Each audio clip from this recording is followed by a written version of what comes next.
ಹರಿ ಓಂ ಗುರುಭ್ಯೋ ನಮಃ. ಆತ್ಮೀಯರೆಲ್ಲರಿಗೂ ನಮಸ್ಕಾರ.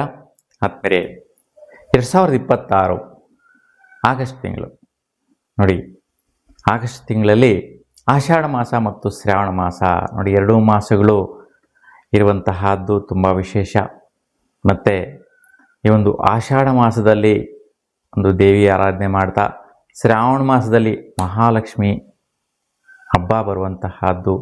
ಹಾಗಾಗಿ ಒಂದು ಹಬ್ಬದ ವಾತಾವರಣದಲ್ಲಿ ಎಲ್ಲರೂ ಕೂಡ ಸಂತೋಷ ಇರ್ತಕ್ಕಂತಹ ದಿನಗಳು. ಹಾಗಾಗಿ ವೃಷಭ ರಾಶಿಯವರಿಗೆ ಈ ಒಂದು ತಿಂಗಳಲ್ಲಿ ಗ್ರಹಗಳ ಸ್ಥಿತಿ ಸಂಚಾರದಿಂದ ಏನೆಲ್ಲ ಬದಲಾವಣೆಗಳಿದೆ ಅನ್ನುವಂತಹದ್ದು ನಾವು ಈಗ ನೋಡೋಣ. ನೋಡಿ, ವೃಷಭ ರಾಶಿಯವರಿಗೆ 9 ಗ್ರಹಗಳಲ್ಲಿ 5 ಗ್ರಹಗಳು ಒಂದು ರಾಶಿಯಿಂದ ಮತ್ತೊಂದು ರಾಶಿಗೆ ಬದಲಾಗ್ತಾ ಹೋಗ್ತಾ ಇರುತ್ತೆ. ಇನ್ನು ಸ್ಥಿರವಾಗಿ 4 ಗ್ರಹಗಳು ಇರ್ತಕ್ಕಂತಹದ್ದು. ನೋಡಿ, ಬದಲಾಗ್ತಾ ಇರ್ತಕ್ಕಂತಹ ಗ್ರಹಗಳಲ್ಲಿ ಸೂರ್ಯನ ಬದಲಾವಣೆ ನೋಡಿ, 17ನೇ ತಾರೀಕಿಗೆ ಕಟಕ ರಾಶಿಯಿಂದ ಸಿಂಹ ರಾಶಿಗೆ ಪ್ರವೇಶ ಮಾಡ್ತಾನೆ. ಇದರಿಂದ ಏನು ಫಲ ಕೊಡ್ತಾನೆ ನಿಮ್ಮ ರಾಶಿಯವರಿಗೆ ಅಂತ ನೋಡಿದ್ರೆ ನೋಡಿ, ಮುಖ್ಯವಾಗಿ ನಿಮ್ಮ ವಿಶೇಷವಾದಂತಹ ಮನೋಸ್ಥಿತಿ, ಬಲ, ಪ್ರಯತ್ನ ಕಾರ್ಯಗಳು, ಏನೆಲ್ಲ ಪರಾಕ್ರಮ ಮಾಡ್ತಾ ಇದ್ದೀರಾ, ಶೌರ್ಯ ಸಾಹಸ ಮಾಡ್ತಾ ಇದ್ದೀರಾ, ನಿಮ್ಮ ಮನೋಸ್ಥಿತಿಗೆ ಅನುಗುಣವಾಗಿ ಕೆಲಸಗಳನ್ನು ನಿರ್ವಹಿಸ್ತಾ ಇದ್ದೀರಾ, ಆ ಎಲ್ಲ ವಿಚಾರದಲ್ಲಿ ಮತ್ತು ಭಾಗ್ಯ ಪ್ರಯತ್ನ ಕಾರ್ಯಗಳ ವಿಚಾರದಲ್ಲಿ ವಿಶೇಷವಾಗಿ ಬಲವನ್ನು ತುಂಬುವಂತಹದ್ದು 17ನೇ ತಾರೀಕುವರೆಗೂ ಕೂಡ ವೃಷಭ ರಾಶಿಯವರಿಗೆ. ಈ 17ರ ನಂತರದ ದಿನಗಳು ಹೇಗಿರುತ್ತೆ ಅಂತಂದರೆ ನೋಡಿ, ಸೂರ್ಯನು ಬದಲಾಗ್ತಾನೆ, ಅಂದರೆ ಸಂಚಾರದಲ್ಲಿ ಮಖ ನಕ್ಷತ್ರಕ್ಕೆ ಪ್ರವೇಶ ಮಾಡ್ತಾನೆ ಸಿಂಹ ರಾಶಿಗೆ. ಹಾಗಾಗಿ ಸಿಂಹ ರಾಶಿಯಲ್ಲಿ ಏನು ಫಲ ಕೊಡ್ತಾನೆ ಸೂರ್ಯ ನಿಮಗೆ ಅಂತಂದರೆ ನೋಡಿ, ನಿಮ್ಮ ಸ್ವಸ್ಥಾನದಲ್ಲಿ ಏನೋ ಒಂದು ಕಾರ್ಯವೈಖರಿಗಳು, ಬದಲಾವಣೆಗಳು ಬರುವಂತಹದ್ದು. ಮತ್ತು ಯಾರಿಗೆ ಈ ಒಂದು ಭೂ ವಿಚಾರ ಮತ್ತು ವೃತ್ತಿ ವಿಚಾರ, ಕೆಲಸ ಕಾರ್ಯ ವಿಚಾರಗಳಲ್ಲಿ ಕೇಸು, ಕೋರ್ಟು ಇವೆಲ್ಲ ಇರುತ್ತೆ, ಅವೆಲ್ಲ ಕೂಡ ಕೋರ್ಟ್ ಕಡೆಯಿಂದ ಸೆಟಲ್ಮೆಂಟ್ಗಳಾಗುವಂತಹದ್ದು, ನಿಮ್ಮ ಪರವಾಗಿ ಆಗುವಂತಹದ್ದು, ವ್ಯಾಜ್ಯಗಳೆಲ್ಲವೂ ಕೂಡ ಇತ್ಯರ್ಥ ಆಗುವಂತಹದ್ದು, ಇವೆಲ್ಲವೂ ಕೂಡ ನಡೆಯುತ್ತೆ ಈ ಒಂದು ಆಗಸ್ಟ್ 17ರ ನಂತರದ ದಿನಗಳು. ಹಾಗಾಗಿ ಈ ಒಂದು ರೀತಿಯ ಬದಲಾವಣೆಯನ್ನು ಕೊಡುವಂತಹ ಸ್ಥಿತಿ ಕೂಡ ಇರುತ್ತೆ. ಜೊತೆಗೆ ವೃತ್ತಿಯಲ್ಲಿ ಸ್ವಲ್ಪ ಡಿಸ್ಟೆನ್ಸ್ಗೆ ಹೋಗುವಂತಹದ್ದು ನೋಡಿ, ಟ್ರಾನ್ಸ್ಫರ್ಸ್ ಆಗುವಂತಹದ್ದು ಕೂಡ ಆಗತ್ತೆ ನೋಡಿ. ಯಾರೆಲ್ಲ ಕೆಲಸಗಳು ನಿರ್ವಹಿಸ್ತಾ ಇದ್ದೀರಾ, ಬೇರೆ ಕಡೆ ಡಿಸ್ಟೆನ್ಸ್ಗೆ ಹೋಗುವಂತಹದ್ದು, ಬದಲಾವಣೆ ತರುವಂತಹದ್ದು, ದೂರ ಸಂಚಾರಕ್ಕೆ ಹೋಗಿ ಬರುವಂತಹದ್ದು, ಅಟ್ಲೀಸ್ಟು ನೀವು ಟ್ರಾನ್ಸ್ಫರ್ ಆಗಿಲ್ಲ ಅಂದರೂ ಕೂಡ ಡೆಪ್ಟೇಷನ್ ಮುಖಾಂತರ ಆದರೂ ಆಗಿ ಹೊರಗಡೆ ಹೋಗಿ ಕೆಲಸಗಳನ್ನು ನಿರ್ವಹಿಸುವಂತಹದ್ದು ಆಗತ್ತೆ ಈ ಒಂದು ತಿಂಗಳಲ್ಲಿ, ಈ ಒಂದು 17ರ ನಂತರದ ದಿನಗಳಲ್ಲಿ. ಇನ್ನು ಕುಜನು ನಿಮ್ಮ ರಾಶಿಗೆ ಸಂಚಾರ ಮಾಡ್ತಾ ಇರ್ತಕ್ಕಂಥ ಸ್ಥಿತಿಯಿಂದ ಮಿಥುನ ರಾಶಿಗೆ ಪ್ರವೇಶ ಮಾಡ್ತಾನೆ ನೋಡಿ. ವೃಷಭ ರಾಶಿಯಲ್ಲಿ ಈ ಒಂದು ಕುಜನು 2ನೇ ತಾರೀಕುವರೆಗೂ ಇರ್ತಾನೆ, ಮಿಥುನ ರಾಶಿಗೆ ಪ್ರವೇಶ ಮಾಡ್ತಾನೆ ನೋಡಿ. ಮಿಥುನ ರಾಶಿಯಲ್ಲಿ ಆಗಸ್ಟ್ 2ರಿಂದ ಸಂಚಾರ ಮಾಡುವಂತಹ ಸ್ಥಿತಿ. ಹಾಗಾಗಿ ವಿಶೇಷವಾಗಿ ಈ ಒಂದು ಕುಜನ ಸಂಚಾರದಿಂದ ಸ್ವಲ್ಪ ಆರೋಗ್ಯದ ಕಡೆ ಗಮನ ಹರಿಸುವಂತಹದ್ದು ತುಂಬ ಮುಖ್ಯವಾಗಿರುತ್ತೆ. ಮತ್ತು ಹಣಕಾಸಿನ ವಿಚಾರ ತುಂಬ ಮುಖ್ಯವಾಗಿರ್ತಕ್ಕಂತಹದ್ದು, ಮತ್ತು ವಿದ್ಯೆ ವ್ಯಾಸಂಗ ವಿಚಾರಕ್ಕೆ ಸಂಬಂಧಿಸಿದಂತೆ ತುಂಬ ಪ್ರಮುಖವಾದಂತಹ ಒಂದು ಸ್ಥಿತಿ ಕುಜನಿಂದ ಫಲಗಳನ್ನು ಕೊಡ್ತಾನೆ. ಹಾಗಾಗಿ ಆರೋಗ್ಯ ವಿಚಾರದಲ್ಲಿ ಏನಪ್ಪ ವೈಪರೀತ್ಯಗಳು ಬರ್ಬೋದು ಅಂತಂತಂದರೆ ನೋಡಿ, ಸ್ವಲ್ಪ ಡೈಜೆಷನ್ ಪ್ರಾಬ್ಲಮ್ ಬರುವಂತಹದ್ದು, ಮತ್ತು ಗ್ಯಾಸ್ಟ್ರಿಕ್ ಜಾಸ್ತಿ ಆಗಿ ಥ್ರೋಟ್ ರಿಲೇಟೆಡ್ ಸಮಸ್ಯೆಗಳು ಬರುವಂತಹದ್ದು ಕೂಡ ಬರುವಂತಹದ್ದಿರುತ್ತೆ. ಹಾಗಾಗಿ ಕುಜಿನ ಆರಾಧನೆಯನ್ನು ಮಾಡಿ ಹತ್ತಿರದಲ್ಲಿರ್ತಕ್ಕಂಥ ಸುಬ್ರಹ್ಮಣ್ಯ ಸ್ವಾಮಿ ದೇವರಿಗೆ ಕೆಂಪು ಹೂವಿನ ಅಷ್ಟೋತ್ತರವನ್ನು ಮಾಡಿಸ್ಕೊಳ್ಳೋದ್ರಿಂದ ಈ ಒಂದು ಆರೋಗ್ಯ ಪರಿಸ್ಥಿತಿ ಸುಧಾರಿಸುತ್ತೆ. ಈ ರೀತಿಯ ಒಂದು ವ್ಯತ್ಯಯ ವೈಪರೀತ್ಯಗಳು ಬರುವಂತಹದ್ದು ನೋಡ್ಬೋದಾಗಿರುತ್ತೆ. ಇನ್ನು ಬುಧಗ್ರಹ ನಿಮ್ಮ ರಾಶಿಯಿಂದ ತೃತೀಯ ಸ್ಥಾನಕ್ಕೆ, ಅಂದರೆ ಮಿಥುನ ರಾಶಿಯಿಂದ 5ನೇ ತಾರೀಕಿಗೆ ಸಂಚಾರ ಮಾಡ್ತಾನೆ ಕಟಕ ರಾಶಿಗೆ. 5ರವರೆಗೂ ಮಿಥುನ ರಾಶಿಯಲ್ಲೇ ಇರ್ತಾನೆ. ಹಾಗಾಗಿ ಬಹಳಷ್ಟು ಈ ಒಂದು ಬುಧನ ಫಲಗಳಲ್ಲಿ 3 ರೀತಿಯ ಒಂದು ಪ್ರತಿಫಲಗಳು ಈ ತಿಂಗಳಲ್ಲಿ ನೋಡಬಹುದಾಗಿರುತ್ತೆ. ಯಾಕೆಂತಂದರೆ ಬುಧನು 3 ಮನೆಗಳಲ್ಲಿ ಸಂಚಾರ ಸ್ಥಿತಿ ಈ ಒಂದು ತಿಂಗಳಲ್ಲಿ ನೋಡಬಹುದು. 5ನೇ ತಾರೀಕಿಗೆ ಮಿಥುನದಿಂದ ಕಟಕದಿಂದ ಸಿಂಹರಾಶಿಗೆ 22ನೇ ತಾರೀಕಿಗೆ ಪ್ರವೇಶ ಮಾಡ್ತಾನೆ. ಹಾಗಾಗಿ ಈ ಒಂದು 3 ಮನೆಗಳಲ್ಲಿ ಬದಲಾಗುವಂತಹ ಸ್ಥಿತಿ, ಮುಖ್ಯವಾಗಿ ಪ್ರಯತ್ನ ಕಾರ್ಯದಲ್ಲಿ ಬಲ ಮತ್ತು ಬಿಸ್ನೆಸ್ ವ್ಯಾಪಾರಸ್ಥರಿಗೆ ದುಡ್ಡು ಕಾಸು ವಿಚಾರದಲ್ಲಿ ಒಂದು ವ್ಯವಹಾರಗಳಾಗುವಂತಹದ್ದು ಪ್ರಾರಂಭದ 5ನೇ ತಾರೀಕುವರೆಗೂ ಕೂಡ.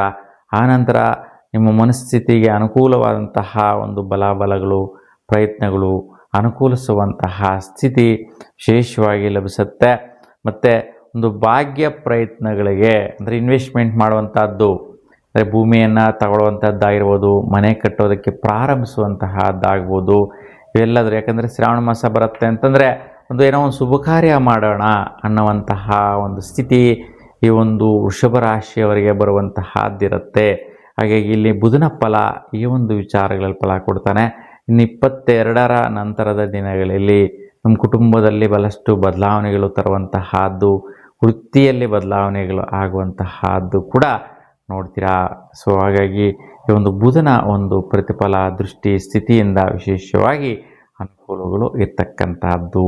ಇನ್ನು ಗುರುಗ್ರಹ ನೋಡಿ, ಗುರು ಸ್ಥಿರವಾಗಿ ಸಂಚಾರ ಮಾಡ್ತಾ ಇರ್ತಕ್ಕಂತಹದ್ದು ಪುಷ್ಯ ನಕ್ಷತ್ರದಲ್ಲಿ.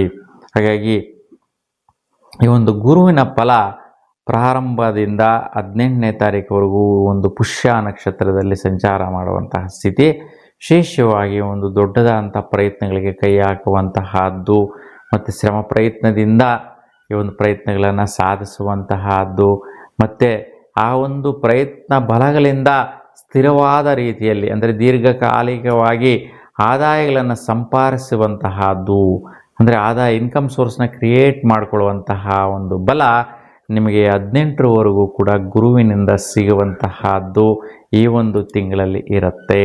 ಇನ್ನು 18ರ ನಂತರದ ದಿನಗಳಲ್ಲಿ ಈ ಒಂದು ಗುರು ಆಶ್ಲೇಷ ನಕ್ಷತ್ರದಲ್ಲಿ ಅಂದರೆ ಕಟಕ ರಾಶಿಯಲ್ಲೇ ಇರ್ತಾನೆ. ನಕ್ಷತ್ರ ಒಂದು ಬದಲಾವಣೆ ಆಗುತ್ತೆ. ಒಂದು ರಾಶಿಯಲ್ಲಿ 3 ನಕ್ಷತ್ರಗಳ ಒಂದು ಬಲ ಇರ್ತಕ್ಕಂತಹದ್ದು.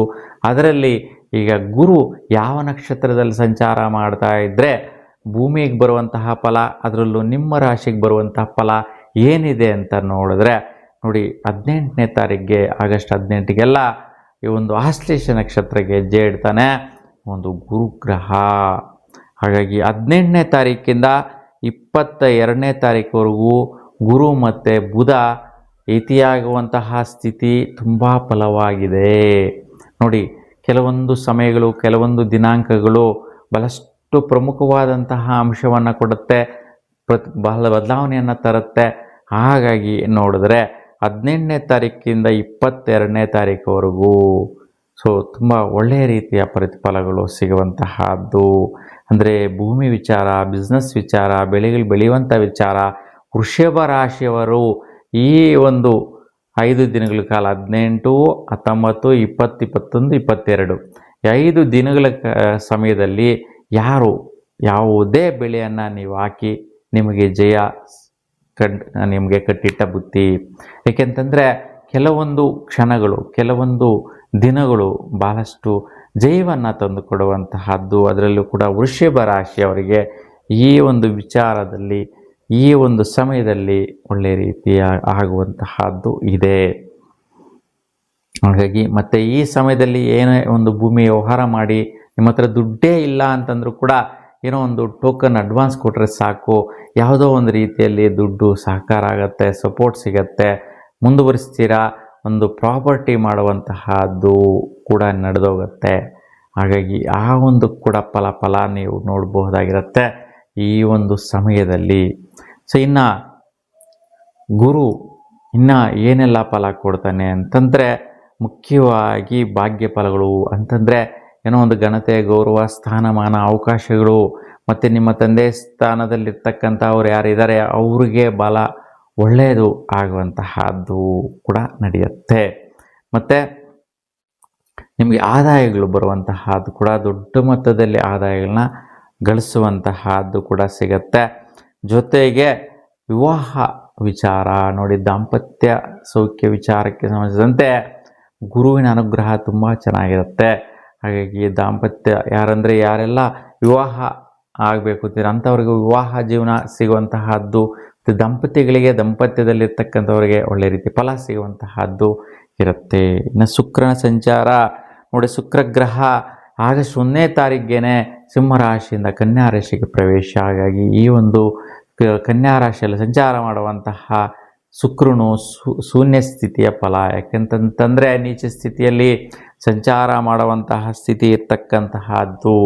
ಹಾಗಾಗಿ ಇವನು ಪ್ರಾರಂಭದಲ್ಲೇ ಉತ್ತರ ನಕ್ಷತ್ರ 2ನೇ ಪಾದಕ್ಕೆ ಪ್ರವೇಶ ಮಾಡ್ತಾನೆ ಆಗಸ್ಟ್ 1ನೇ ತಾರೀಕಿಗೆ.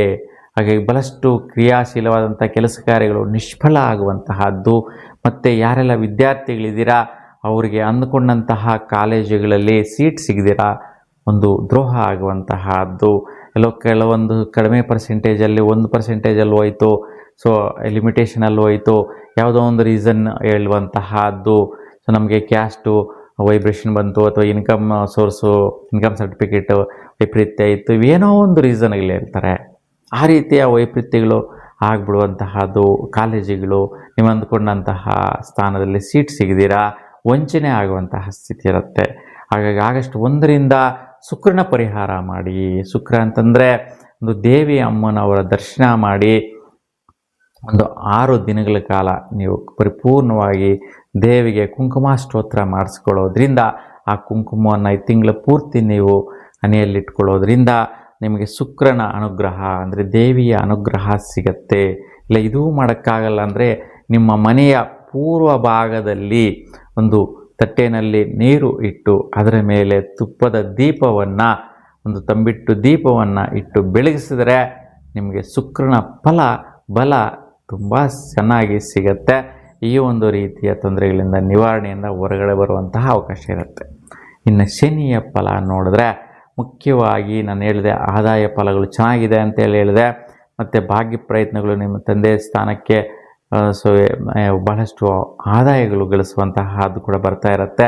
ನಿಮ್ಮ ಜಾತಕದ ಫಲಗಳಿಂದ ಅವ್ರಿಗೂ ಕೂಡ ಫಲ ಸಿಗುವಂತಹದ್ದಿರುತ್ತೆ. ಮತ್ತು ವೃತ್ತಿಯಿಂದ ಆದಾಯಗಳೇನು ಕೆಲಸ ಮಾಡ್ತಾಯಿದ್ದೀರಾ ಅಲ್ಲಿ ವೃತ್ತಿ ಫಲಗಳು ಸಿಗುತ್ತೆ. ಮತ್ತು ಈ ಒಂದು ಸಮಯದಲ್ಲಿ ನಿಮಗೆ ಬಹಳಷ್ಟು ಸ್ಟ್ರೆಂತ್ ಬರುವಂತಹದ್ದು, ಅಂದರೆ ಚಿಂತೆ ಯೋಚನೆಗಳಿಂದ ಹೊರಗಡೆ ಬರುವಂತಹ ಸ್ಥಿತಿ ಕೂಡ ಇರುತ್ತೆ. ಸೊ ಮತ್ತು ಈ ಒಂದು ಸ್ನೇಹಿತರು ಮಿತ್ರರ ವಿಚಾರದಲ್ಲಿ ಕೂಡ ತುಂಬ ಚಿಂತೆಗಳಿರುತ್ತೆ. ಅವರ ಒಂದು ಸಮಸ್ಯೆಗಳು ಕೂಡ ನಿಮ್ಮ ತಲೆ ಮೇಲೆ ಬರುವಂತಹದ್ದಿರುತ್ತೆ. ಹಾಗಾಗಿ ಶನಿ ಪರಿಹಾರ ಮಾಡಿ ಅವರ ಒಂದು ವಿಚಾರ ನಿಮಗೆ ಹೊರೆ ಆಗದಿರ ಇರುವಂತಹ ಸ್ಥಿತಿ ನೋಡ್ಕೋಬೋದಾಗಿರುತ್ತೆ.